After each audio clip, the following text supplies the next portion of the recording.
اس لیے میرے بھائی 8 قسم کے جانور ہیں، 8 قسم کے جانور یہ اللہ کے نام پر جو ہے وہ قربان کریں۔ اب اس میں بہت سے لوگ جو ہے اشکال کرتے ہیں کہ اس میں جو ہے وہ دیکھیے کٹے کا ذکر نہیں ہے، اللہ نے قرآن میں نہیں ذکر کیا، واقعتاً کٹے کا ذکر قرآن میں نہیں ہے، بھینس کا ذکر جانور کا قرآن میں نہیں ہے۔ اسی طرح یاد رکھیے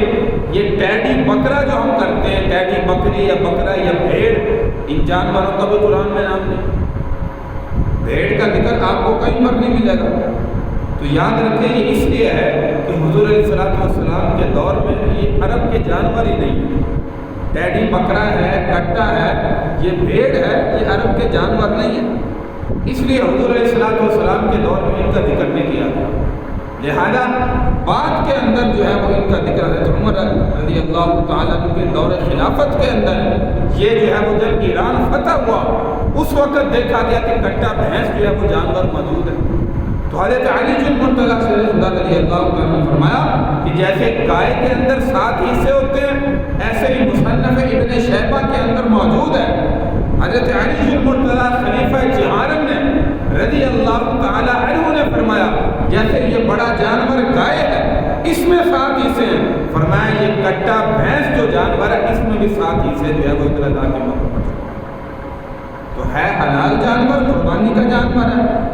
اب کوئی دیکھے قرآن میں اس کا ذکر نہیں ہے تو میرے بھائی یہ عرب کا جانور ہی نہیں ہے، اس لیے اللہ کے نبی کے دور میں اس کا ذکر نہیں آیا۔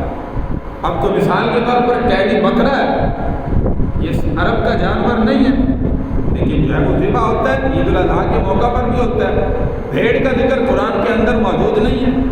تو اس لیے میرے بھائی یہ پالتو جانور ہیں، حلال جانور ہیں، بہیمۃ الانعام کے اندر داخل ہے، اس لیے جو ہے یہ عید الاضحیٰ کے موقع پر ان جانوروں کی قربانی جو ہے وہ جائے۔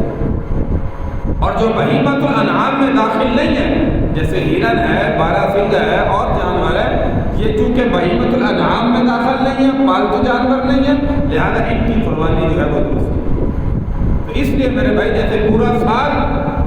ہم جو ہے وہ بھینس استعمال کرتے ہیں، گوشت بھی کھاتے ہیں نر اور مادہ کا، اسی طرح بھینس کا دودھ بھی پیتے ہیں، حلال جانور ہے، تو پورا سال جب گوشت کھاتے ہیں عید الاضحیٰ کے موقع پر کہے کہ بھائی ان کی قربانی جائز نہیں ہے، تو اس لیے یہ حلال جانور ہے، بلا جھجک اس میں جو ہے وہ قربانی ہم جو ہے وہ کر سکتے ہیں۔